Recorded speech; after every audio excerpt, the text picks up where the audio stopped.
We're going to be discussing chapter 6 this evening in the book, The Fall of the Human Intellect. And it is a chapter called Intellect versus Intelligence. And we may have touched on this subject briefly throughout the course so far. But tonight we're going to take a deeper, in-depth look at the clear difference between these two things, intellect and intelligence. The crux of the problem that humanity faces today is the failure to distinguish the intellect from intelligence. Even the educated are ignorant of the exact nature of the intellect. Much less do they realize the importance of its role in human life. And educators the world over have been focusing all their attention and effort in merely building intelligence. They have invested little thought or effort in developing the intellect. Consequently, the human intellect remains completely neglected. So we understand, and what you will appreciate up until this point is that this word intellect is hardly known. Now, you may argue, we may not use the word intellect, but we understand what you're saying, and fair enough. I'm not dismissing this case, but by and large, people are acutely unaware of the fact that they possess an equipment called an intellect. Whether they call it higher mind or whatever is irrelevant. They're unaware of that. The second fault that we encounter, and the problem that we have to try and navigate through, is the fact that if people have heard of this faculty or have heard of intellect, they often mistake it for intelligence. They may say, yeah, I know intellect, I know exactly what you're talking about. I know someone who vast amount of general knowledge. He knows a lot about everything. In fact, he's PhD, giant intellect. It's not the case. In fact, that's what we're going to examine this evening, the difference between the two. So, which would hopefully help clear up both of these problems. So, when one does not understand the difference, and I know they look the same, intellect, intelligence, just a few letters at the end, Craig, what's the big fuss? So unless you understand the fundamental difference between the two, you'll not appreciate the ill effect that this has had on education. We're going to do a whole chapter on education next week, a very, very interesting chapter. So this is a kind of build up segueing into that chapter. So the first thing we need to understand is there is a clear difference between these two aspects. There is definitely a difference between intelligence and intellect, not just in the letters at the end. By now you should have realized that there is a dire need for humanity, not just humanity, yourself, to develop the intellect. Let's take a look at the difference. Intelligence is built in an individual by gaining information, knowledge from external sources, from teachers and textbooks, from schools and universities, and other information bureau.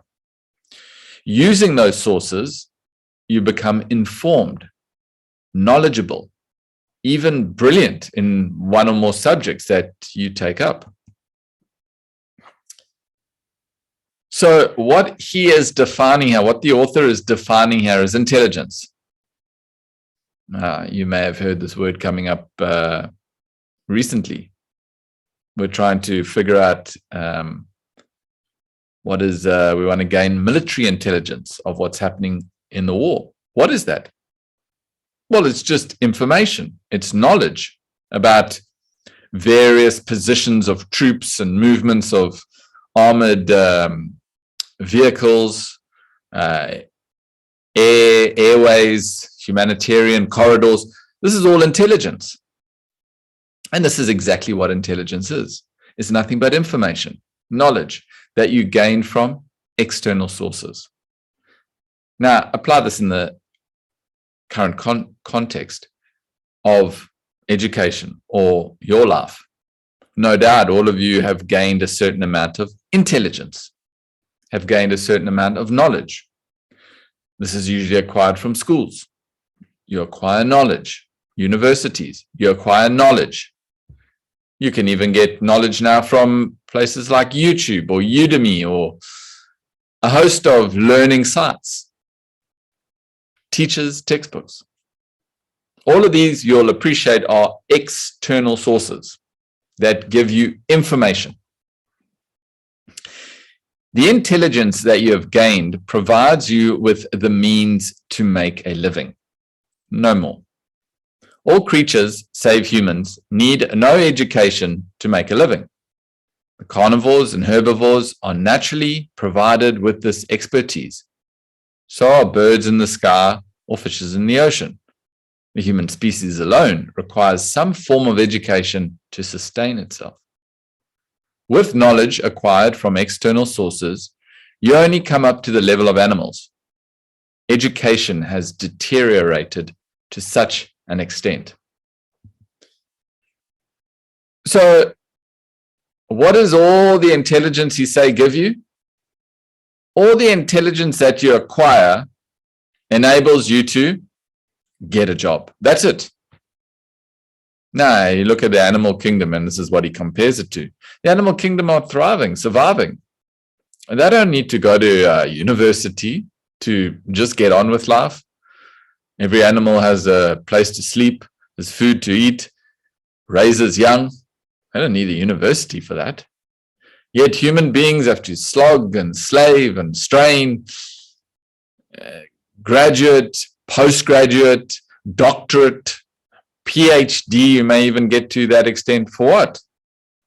Just so you can make a living, earn a living. Just so you can become proficient in a particular field to get a job, to make a living. We're not dismissing this as something negative. Please don't get me wrong.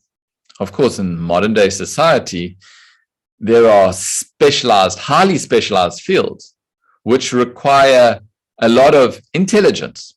You would need a lot of information, a lot of knowledge within that field to be able to function proficiently within that field. We're not denying that. The problem comes in when intelligence and the gaining thereof takes precedence over building a sound intellect.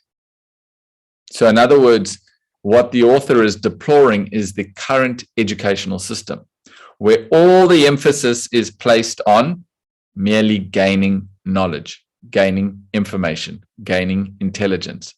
No emphasis, no importance is given to developing the intellect. So, distinct and different from intelligence is the intellect. Any amount of intelligence gained cannot per se build your intellect. Very important statement there. Any amount of intelligence. You can go on acquiring information, knowledge. You can become number one in your field. That will not build your intellect. Just because you have a vast amount of knowledge on metaphysics, just because you have a vast amount of knowledge on engineering, agricultural practices, that doesn't mean that you are congruently building an intellect. There are examples that highlight this. Okay, what we do appreciate is that intelligence is no doubt useful. That we appreciate. Without intelligence, you can't really function successfully, especially nowadays. Even to make a meal, you need a recipe. That's information. It's knowledge, it's intelligence of cooking, essentially. Okay, some people have a knack and a talent, they can go into the kitchen and they can throw something together quite easily and it tastes relatively good. Still, you could argue at some point they may have worked out, watched a cooking program or seen something, got some advice from a friend, said, hey, this spice goes with these things and so on and so forth. So it's useful, no doubt. We're not, again, just to make it clear, we're not dismissing intelligence as being an important aspect of our lives. Now, the other thing you have to appreciate is that with all this knowledge, with all this information that you acquire, you cannot use it without an intellect. You get a vast amount of knowledge, right? You go and study medicine, let's say. Study medicine for 7 years. Vast amount of knowledge. There's a lot of information you can gain in 7 years. Without an intellect, you can use none of it. Intelligence is acquired by you from external agencies, much like data fed into a computer. All the information stored in a computer does not enable it to function independently. You cannot use that knowledge on its own.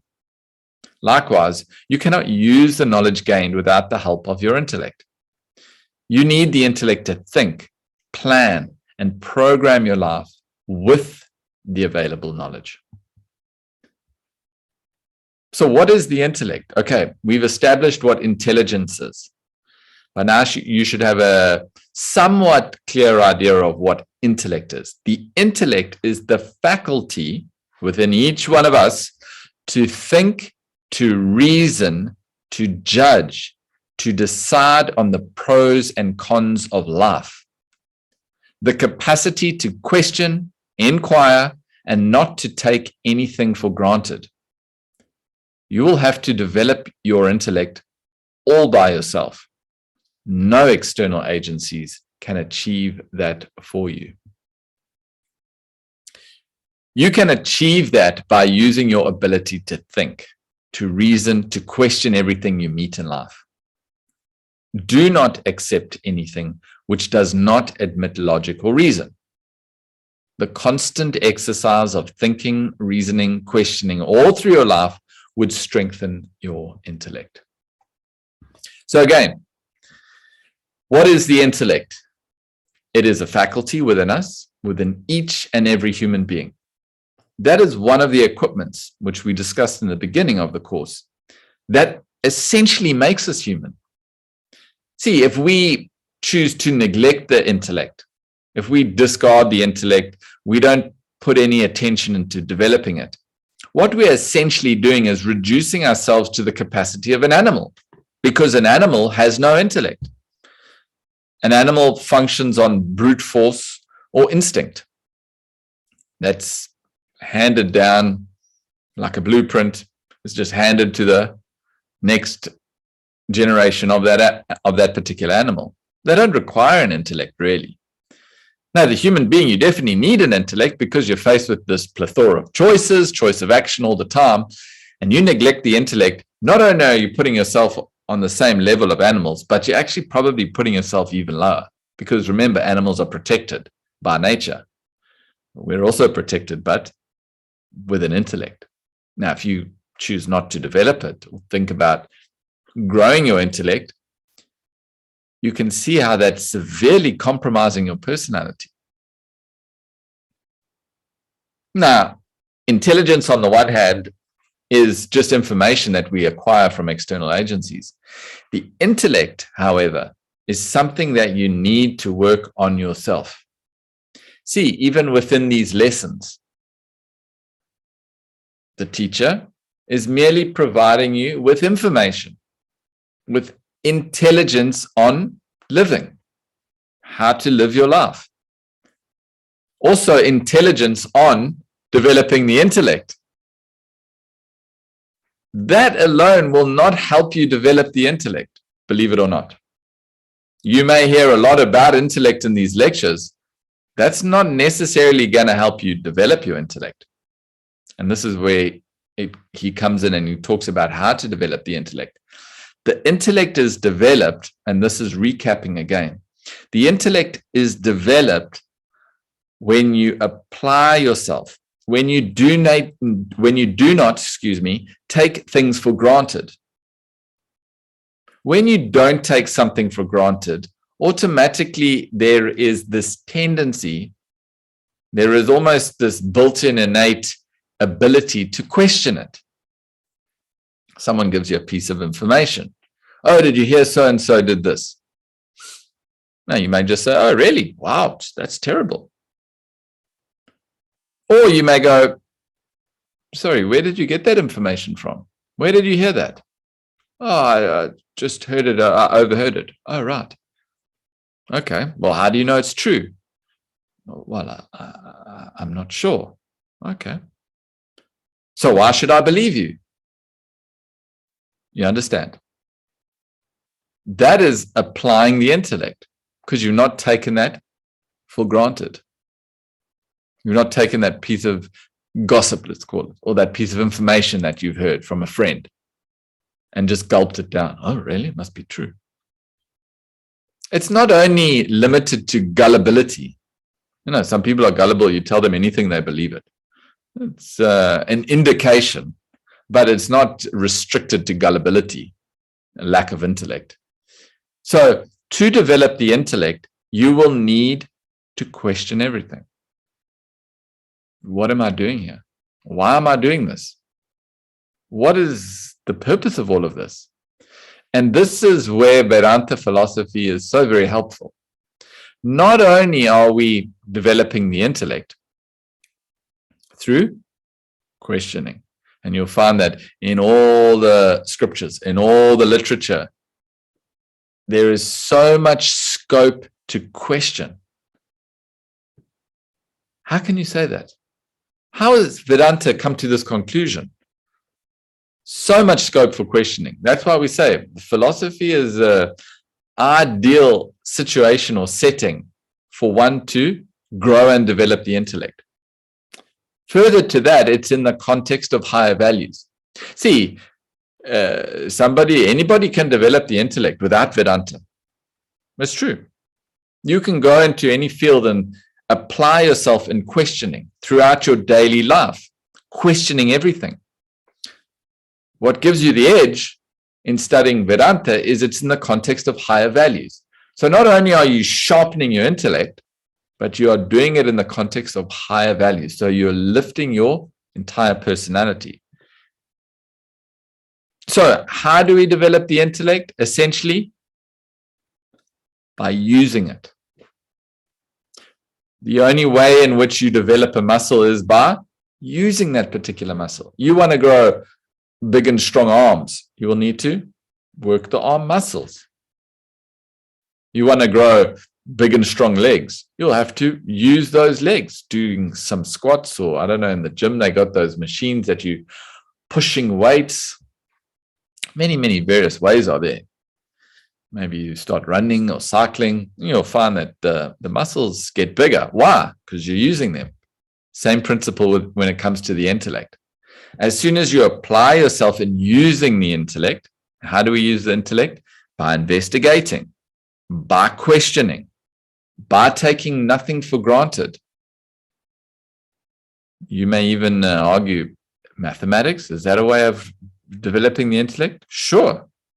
You really got to think. You got to apply yourself. A game of chess? Sure. Working out a particular puzzle? Sure. There are many various ways by which we can sharpen our intellects, just by simply using it.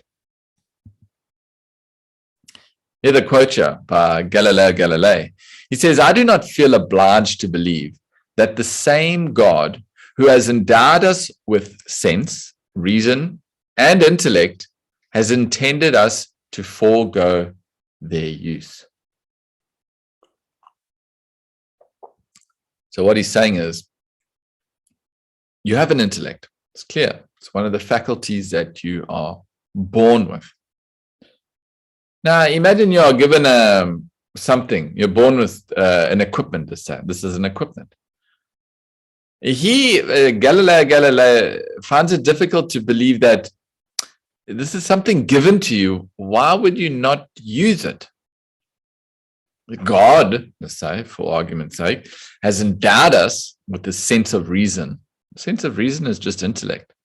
Why would then God expect us to not use it? And this is the plight of humanity at the moment. We're all born with this intellect, but who is taking the time, energy, and effort to develop and use it? The capacity to absorb fresh knowledge is called udana. It's a Sanskrit word. This capacity is maximum at infancy, and it diminishes gradually as you grow older. In the passage of life, this process of absorption helps you gain information, knowledge, intelligence. But the intelligence acquired does not make you think freely, originally, reason independently. Udana will not build the intellect. So udana is nothing but one of these pranas. You may have heard of the pranas, life forces. Perception, excretion, digestion, circulation, thought absorption. These are the 5 pranas. Udana is thought absorption. Now, all these pranas you'll notice are very powerful when you are young. As you get older, they reduce. That's why old people, they usually by 40, 45, you have to wear glasses because your eyesight starts going. Udana, one of the pranas, perception. Even the hearing starts going a bit as you get older. So when you are young, you find there is a great, the pranas are very strong and they diminish with age. And this is no different with thought absorption. So when you're young, you'll be amazed. The young child, I think in the first year, it's been scientifically proven that the amount of information that a young babe is able to absorb is far more than any other year in its life. It's got to deal with sights and sounds and formulation of colors and appreciation of so many aspects within its frame of reference, constantly absorbing knowledge, processing it. That's why the udana, this thought absorption, is highest in the babe. As you get older, so it diminishes. Now he says here, there is no cause and effect relationship between intelligence and intellect. We've already mentioned. No matter how much intelligence you have, doesn't guarantee you're going to build an intellect. Intelligence per se will not enrich the intellect. Ironically, the entire focus throughout the world is to gain intelligence, while the intellect remains poor as ever, undeveloped. Today, it is all intelligence, no intellect. So you'll find some people even say that we are living in an age of information, knowledge. Knowledge is available at the push of a button. We can gain access to an entire encyclopedia through our phones. It's interesting, you sit around and someone says something. Oh, really? Let me just check that. And you check it and you can verify it right then and there. So much information. So we've placed all our attention, all our emphasis on merely gaining information. No one's looking at developing the intellect. And that is why we are where we are. The fall of the human intellect. The problems that we are encountering today in the world are because of this lack of ability to think. Intelligence versus intellect. That explains why he's explaining why any amount of intelligence cannot develop the intellect. This is the example given. That explains why out of millions of doctors turned out by medical schools, only a few have proved to be outstanding, extraordinary in their research and findings, who have discovered life-saving drugs or subtle techniques to transplant organs in a human body. So too, out of countless engineers graduated from engineering schools, only a few have produced wonders like the Panama Canal, Golden Gate Bridge, or Euro-Channel Tunnel. The above observations demonstrate the power of a developed intellect vis-a-vis intelligence, a mere stockpile of knowledge, or the intelligence that people carry without the intellect to apply it in life tantamounts to gold bars on a mule's back. All the intelligence that you acquire is as useful to you without an intellect as gold is to a mule. Gold bars on a mule's back. What is the value of gold bars on a mule's back to the mule? 0. What can the mule do with gold? It can't eat the gold. It can't do anything with the gold. A mule is like a donkey. To a mule, the gold is useless. To a human being, all the intelligence that you may acquire is of the same value to you without an intellect as the gold is to the mule. He gives the example. See, I don't know how many, it would be an interesting number to see, how many doctors are created, let's say. Created in the sense, how many people finish their degrees and become doctors every year? There must be a number. Now, what percentage of those doctors simply are script writers? And now I've heard this being said by doctors.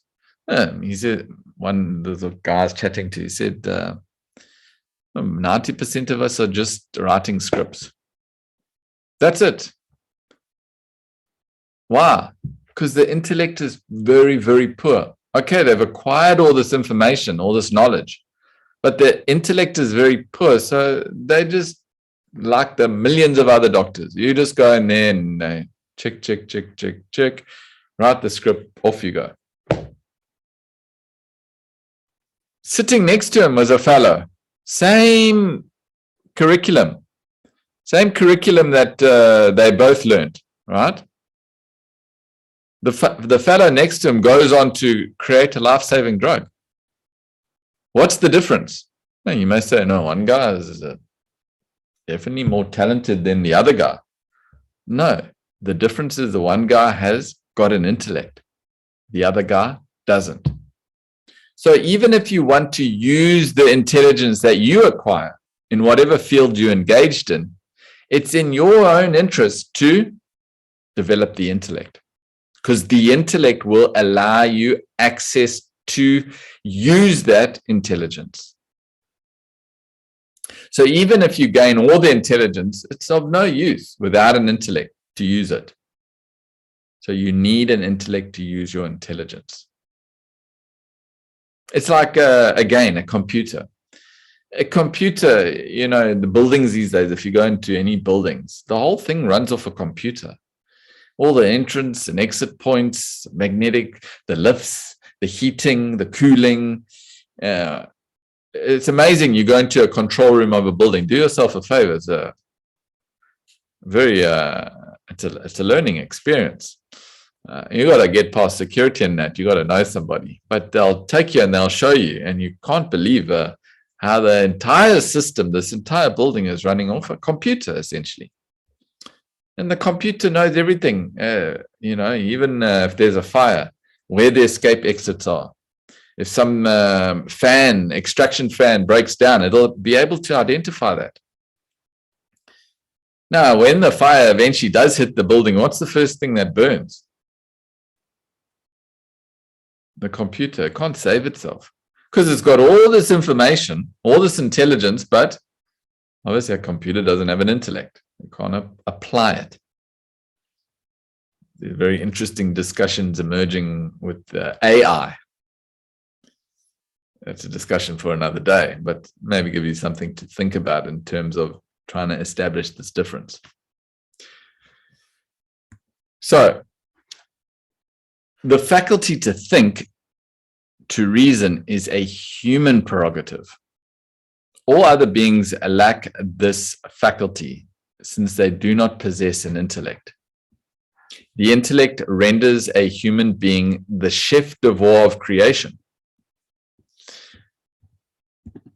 But the world is unaware of this unique status, and people do not care to develop this life-saving, life-sustaining, life-surpassing equipment, the intellect. So, what puts us above all creatures is the intellect. Nobody's aware of this. They just think human beings are there to run everything. Well, why is it so? We've investigated that. We've proved that. The intellect is the subtlest equipment you have because it has the ability to govern, guide, and control the other equipment towards success, peace, and progress.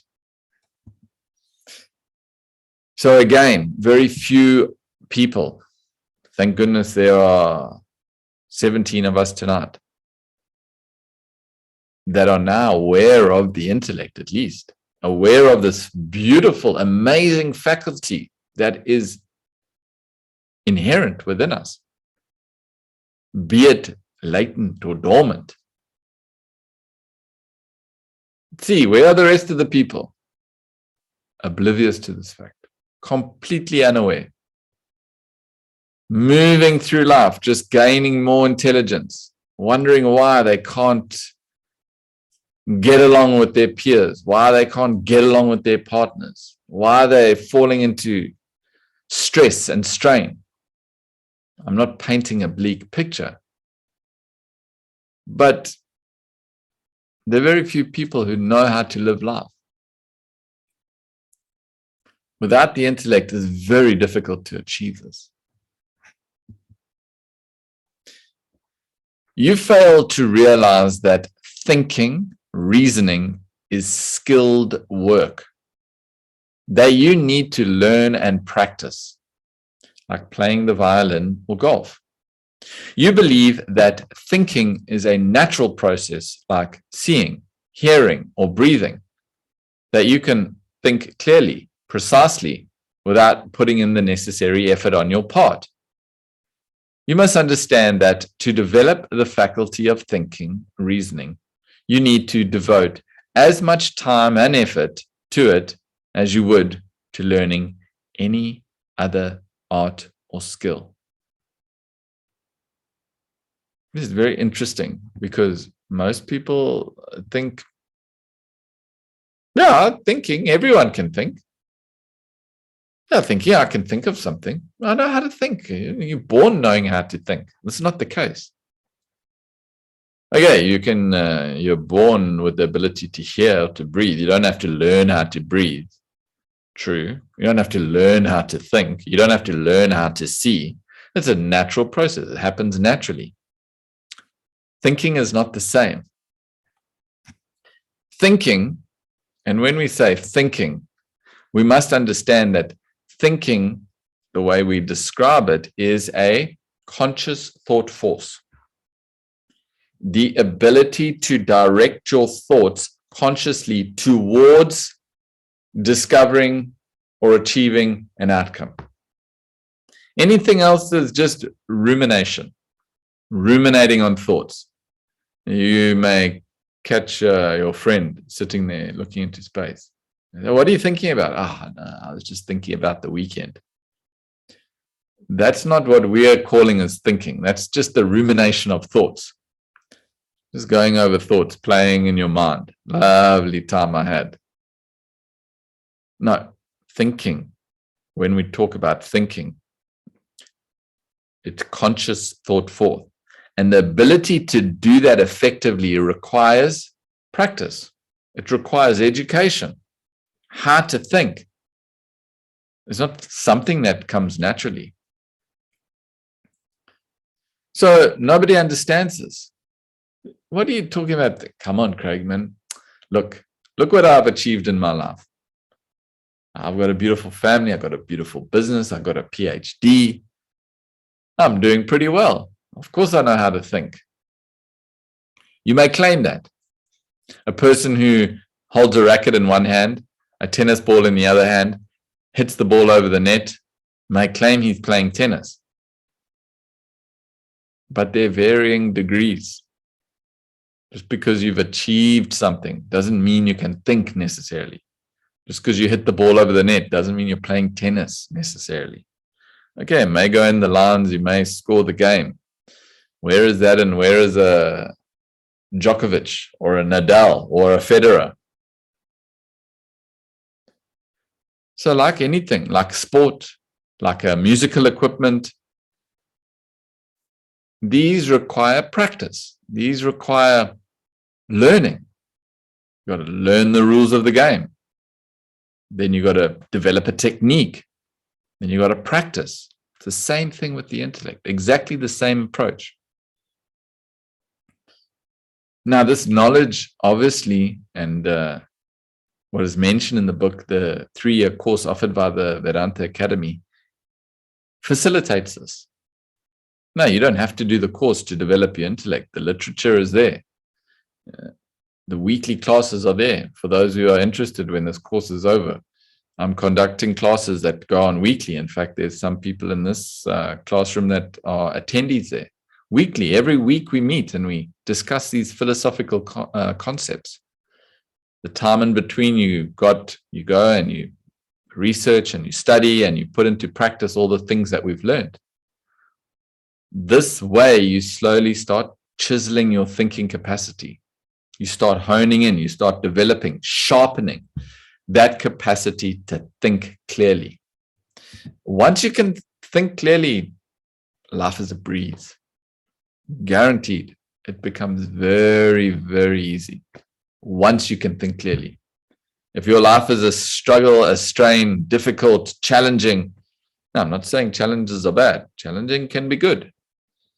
How you meet those challenges is the question. Do the challenges roll over you, or are you able to meet those challenges head on, face them up, meet them, get through them? The person who can do that successfully has the capacity to think, has got an intellect. For a long period of time, there has been no awareness or endeavor by humans to develop the art of thinking. As a result, the lives of people are based on groundless beliefs. And their beliefs rest on some absurd superstitions or mere assertions, which bear no proof. And now they find it difficult to question their veracity. So what happens? When you don't have an intellect, you take something for granted. When I say take something for granted, you just accept it. Accept what others are thinking, accept what others are saying. No, my pastor said this, or my minister said this, or the priest, he said this, or my teacher said that, or my parents said that. It must be true. Without an intellect, you lack this fundamental capacity to question. You just simply take it on board, passively accept it. What happens then is all these passive acceptance of certain concepts, ideas, beliefs, morals even, solidify within the personality. Now remember, you've just taken these on. You haven't questioned it. A person with no intellect. They take root within the personality. Then later on in life, when you start questioning things, okay, why did I take that on board? Why did I simply just accept that religion? Why am I in this religion even? Why am I in this job even? Why am I doing this work even? Why am I in this family? You start questioning things. It'll stop there. You hate to question the veracity of these things that are so deeply rooted within your conscience. You won't go there. It's very difficult. I won't say won't. It's very difficult to really start chopping at the roots of these groundless beliefs. Very difficult. I'm not saying it's impossible. Where did these groundless beliefs come from? Lack of ability to question that information you've been acquiring or that you have been accepting. So it's important from now, please, everything that you hear, start questioning. Even beliefs that you have stuck onto, slowly start examining. Softly, be gentle with yourself. Softly start inquiring. Why have I taken them on? Question them. You see, one is prepared for this path. One is prepared and ready to be a philosopher if you are willing to break down everything that you've built up and start from scratch. You see, imagine you're building a house, right? And you make a mistake. Oh, one wall is slightly off. And say, you know what? Just brush it aside. Nobody's going to notice. And then you build up. And then that crooked wall or that slightly deviating wall impinges on some other aspect of the house. Before long, you realize, there's a big problem. Everything is off. See, a philosopher, a true seeker, at that point of making a mistake or putting up the wall wrongly, is willing to break it down and start again. Let's knock it down, come back to the foundation. Let's build it properly. If you're unwilling and unable to do that, it is a very tough road ahead of you. So you must attempt to at least start questioning the very fundamentals of your moral and belief structure. Following this trend, humanity has reached a perilous state, this trend being the inability to question anything. People must wake up, realize the emergent need to develop, strengthen the intellect. The process of thinking should have started from an early age. Having failed to do so, at least start the process now.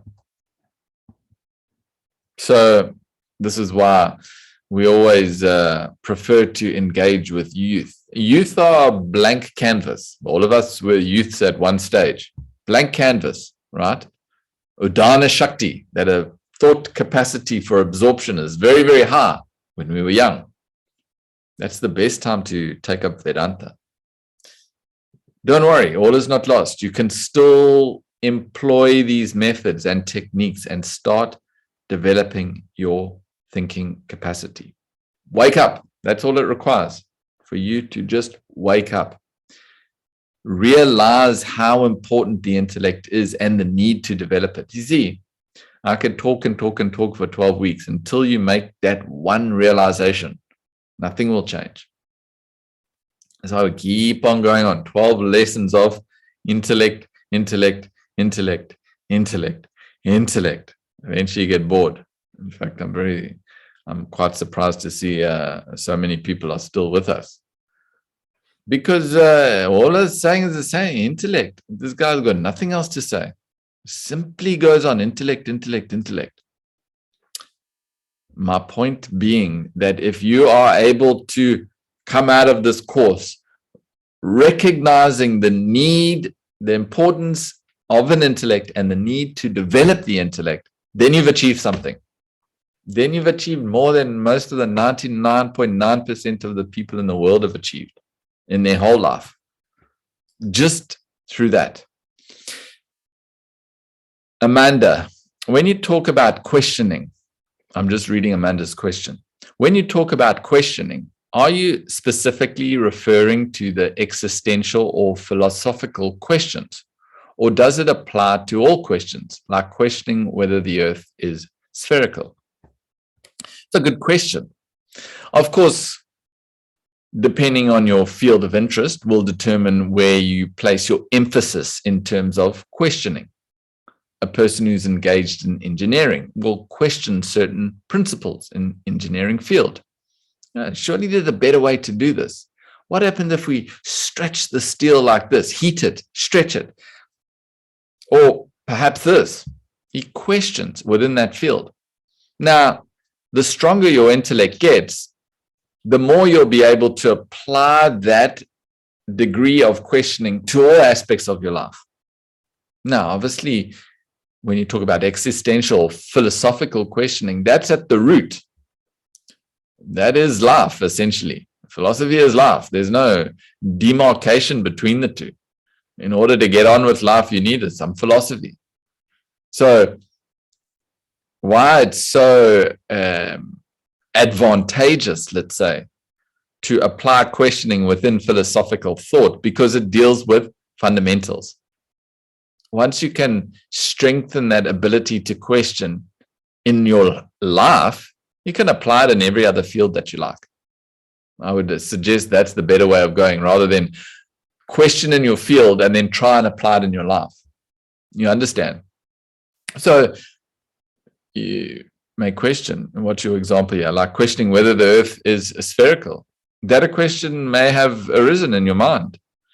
Now, whether it's spherical or not, what importance does that have on your being and that on your capacity to grow, develop, engage with your current situation?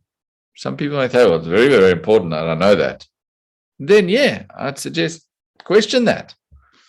Yeah, we're all going to question different aspects of life, different aspects of career, different aspects of existence. Each one's level of interest will determine where that questioning varies. But one thing is for certain, you should be questioning within this philosophical realm, within this realm of life. What am I doing here? What is the purpose of all of this? What is the meaning of my existence? See, if you can start developing an attitude of questioning towards these fundamental questions, that's really opening up doors for you. You develop it there and you can apply it anywhere else. You're right, Amanda? Yes, thanks. Thanks very much for that. Great. All right. Develop the art of thinking. Follow it up with the study of impeccable truths of life. Delve deep into the truths. Accept those that appeal to logic and reason. Apply them in practical living. Adopt this procedure all through life. It will enable you to build your intellect. So this is one of the ways in which it's done. We understand the emergent need to develop the intellect. Developing the intellect is developing the ability to think clearly, essentially. That is achieved within the context of examination of higher truths, which is Vedanta. Then you will have to apply yourself. This is where you put in the effort to delve deep into the truth. This will be your own inquiry, your personal journey. Then you accept the truths that make sense to you and discard those that don't. The beauty of this philosophy is there's no maxims or mandates, do's or don'ts.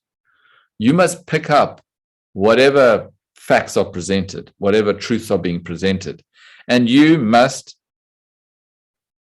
apply your own logic and reason to establish the veracity of those truths. If it doesn't make sense to you, please don't pursue it. It should make sense to you. No, that's not to say you read something once, that doesn't make sense. Next, that doesn't make sense either. Yeah, the whole book doesn't make sense. No, you'll need to honestly apply yourself in getting to the depth of the truths. Really put in the effort. Examine them carefully. Take your time. See, we're covering a whole chapter in an hour. I could sit with a chapter for a week, 2 weeks, every morning, every sentence. I'm not talking about nitpicking here. I'm talking about developing a thorough understanding of what's being communicated. And does that make sense to you? If it makes sense, please take it up, follow it. Apply this procedure all through your life. It will enable you to develop your intellect. Albert Einstein says intellectual growth should commence at birth and cease only at death. In other words, there's no time in your existence that you should not be growing and developing your intellect. No, I'm retired now. What's the need? I've achieved everything I needed to achieve. I've done everything that I needed to do. I'm just going to relax now. No. Remember, Udana Shakti gets less as you grow older. That doesn't mean your intellect. Intellect is something different from thought absorption. Intellect you continue developing until you eventually cease at death. You end up ceasing. And that's only when the intellectual development should also cease, when you cease. The rest of the time, continue along this path. Keep on questioning. Keep on using your intellect to further develop your intellect. Humans need a strong intellect to exercise the right choice of action in life. The world presents endless trials and tribulations. The human species alone is provided with an intellect to fight against and surmount mundane challenges. And this is one of the reasons human beings alone have been provided with an intellect. Because we alone as a species need to make choices. No animal needs to make choices, essentially. But a human being is faced with a barrage of choices from morning till night. Nothing but a succession of choices. These choices sometimes present themselves in the form of challenges. You will meet a challenge and you will need to make choices that help you navigate that particular challenge. Now, how are you going to do that? See, any amount of intelligence is not going to give you this capacity to make choices. That is achieved alone by the intellect. Now you start realizing the importance because you're making choices all the time, not just choices at work, not just choices at home. You're making choices constantly. When you're driving your car, when you're eating your food, when you're exercising, when you're crossing the street, and it goes on and on and on. A powerful intellect helps you steer and navigate through these choices, through life's challenges. It's like the example is a suspension in a car. You see the old cars, you see you're going on the road, even a flat road, that car is bouncing. You need to check your kidneys at the end because of bouncing in the car. Bad suspension. You feel every little crevice in the road, let alone a pothole. Oh my God, that is the worst. Nowadays, you get these cars, you can drive over a speed hump, you hardly even feel it. It's amazing, the suspension in the cars. Well, what is the suspension in a human being? Intellect. It's like having full suspension. Another example, if that doesn't make sense, is a steering wheel. Steering wheel helps you, or on a boat. A boat's got a rudder. A rudder helps you steer the oceans, navigate the oceans until you reach the harbor of peace, they call it. You need a rudder to steer you. Rudder is the intellect. And he talks about subtle intellect. A powerful intellect helps humans overpower these onslaughts, in other words, these challenges. But the role of the human intellect does not end there. Far above its suzerainty in the world, the intellect has the unique capacity to even transcend the world and reach the ultimate state of spiritual enlightenment. You must make good use of the intellect to attain this very purpose of human birth. So we've the whole time been talking about the gross intellect. Now, you should know what subtle intellect is. We discussed it in the beginning. But if you don't, the subtle intellect is that capacity in you. It's the intellect. It differentiates and decides, but it is applied in slightly different context. Subtle intellect makes the demarcation, is able to distinguish between the world and that beyond, and that which is beyond the world. In other words, between the terrestrial and the transcendental. Gross intellect is employed within the world the entire time. It's constantly analyzing and differentiating between the many pairs of opposites. And that's how we get on with the world, is using our gross intellect. The subtle intellect allows us to posit the existence of something beyond the world, that transcendental reality, that supreme truth, God, as it were. That is the capacity of the subtle intellect. Unaware of the dire need to build the intellect, people entertain themselves with merely reading others' periodicals and publications. They indulge in mere length of study, just poring over pages of literature, apathetic towards the message therein or its deeper implications, if any. Rare indeed are the ones who go into the depth of study. Thus little is assimilated, absorbed by the readers. People have been mere educated robots for generations and have been transversing through life without knowing the meaning and purpose of it all.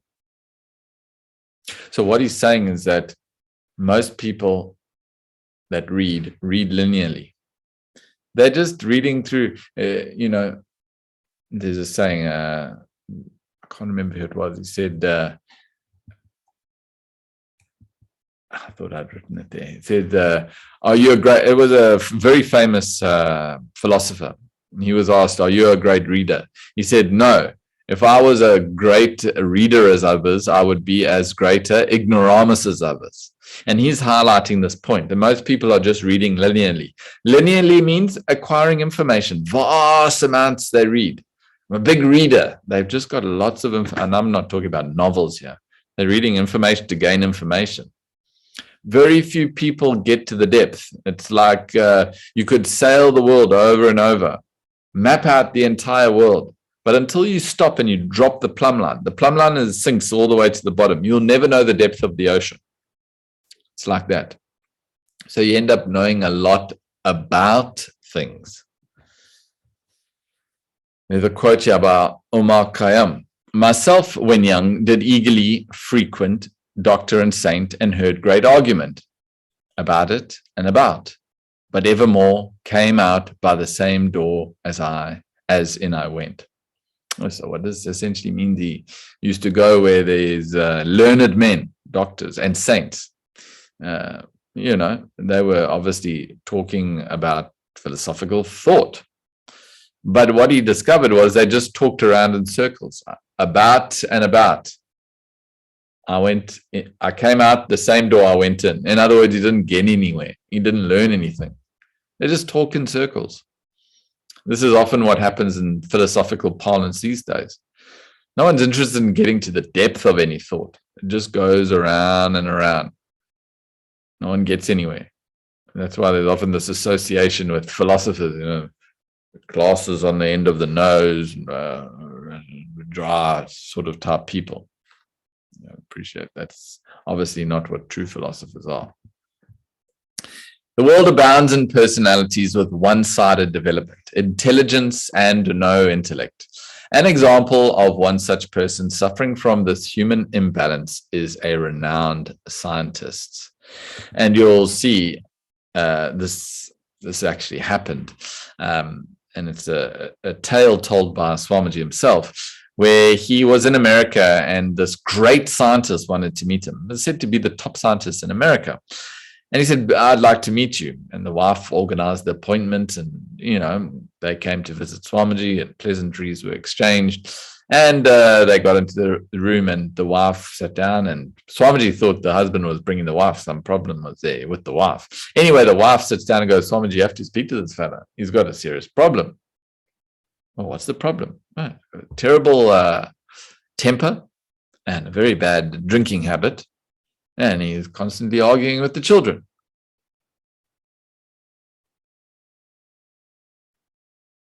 So in one aspect, you got this great scientist, so much, brilliant fellow, so much intelligence. He knows so much about so many things, yet intellect, zero. He's unable to relate to the wife.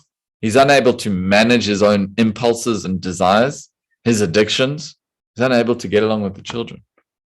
No intellect. Highlighting this point again. All the intelligence, no intellect.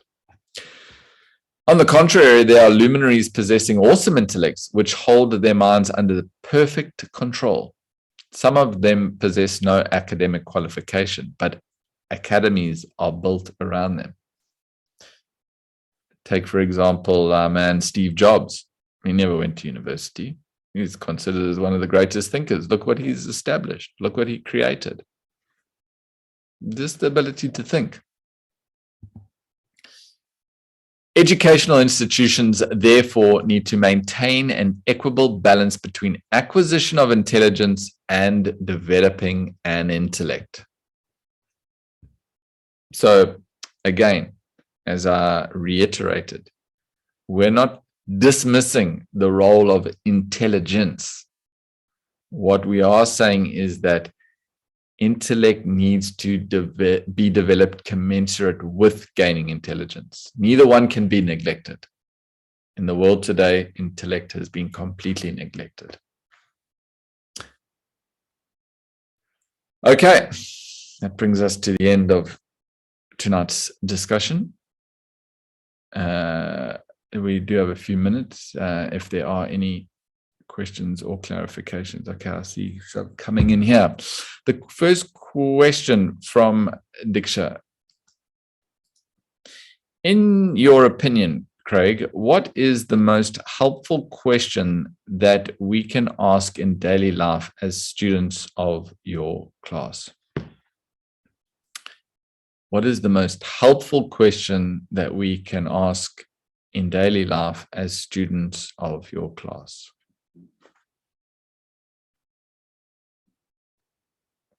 Diksha, really putting me on the spot here.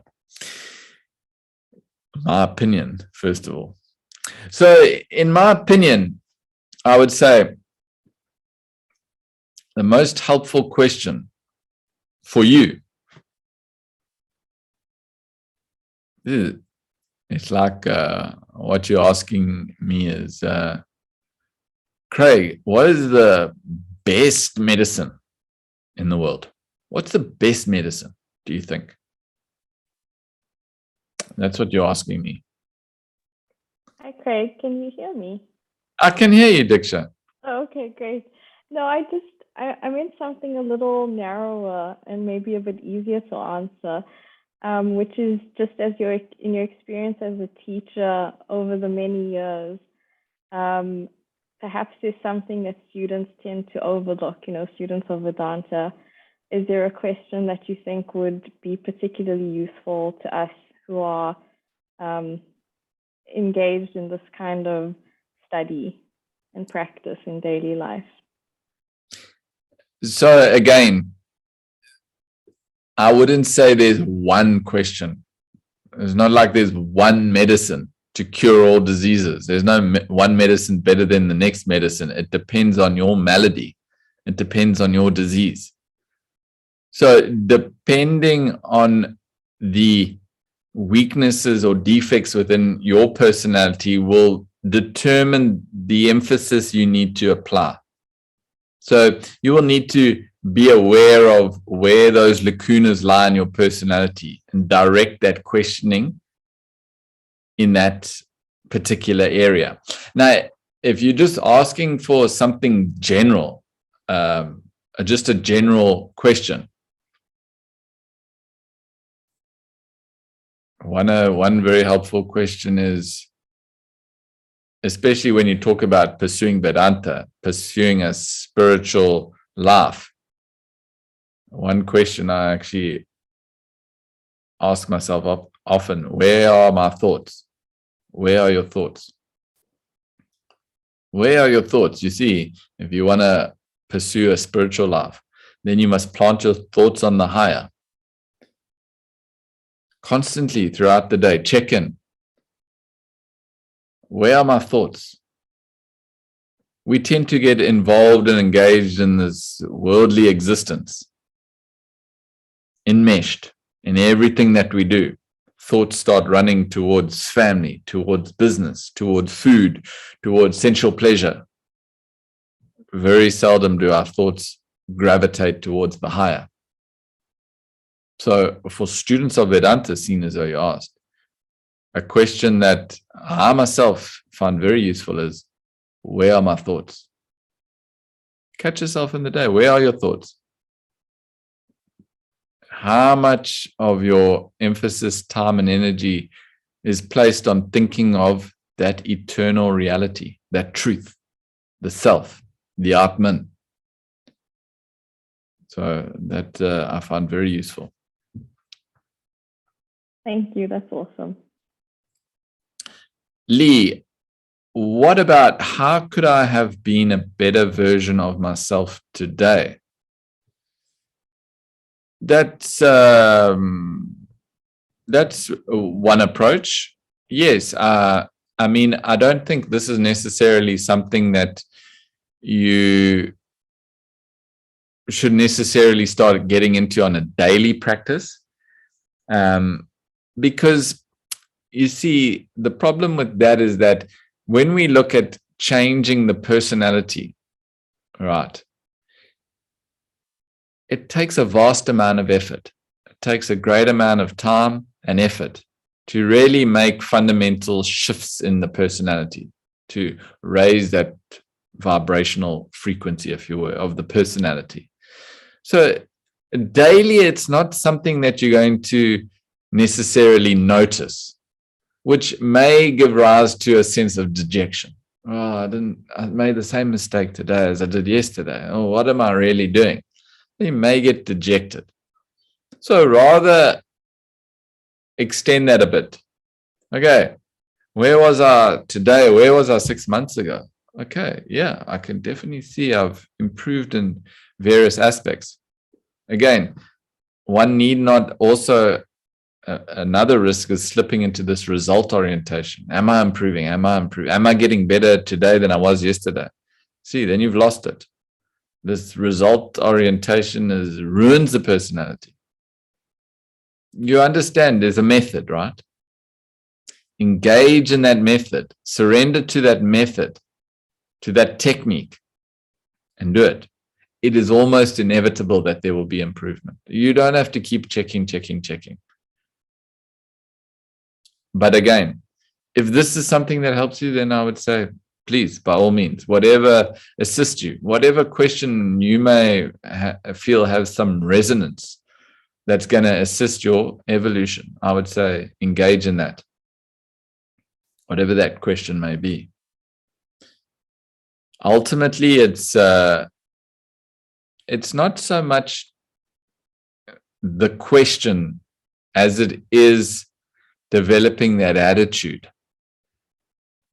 You see, even in the classroom, it's good to question.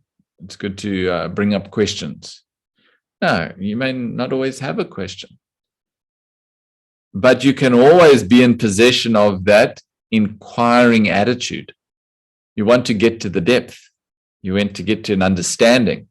And that's the temperament you need to pursue the philosophy.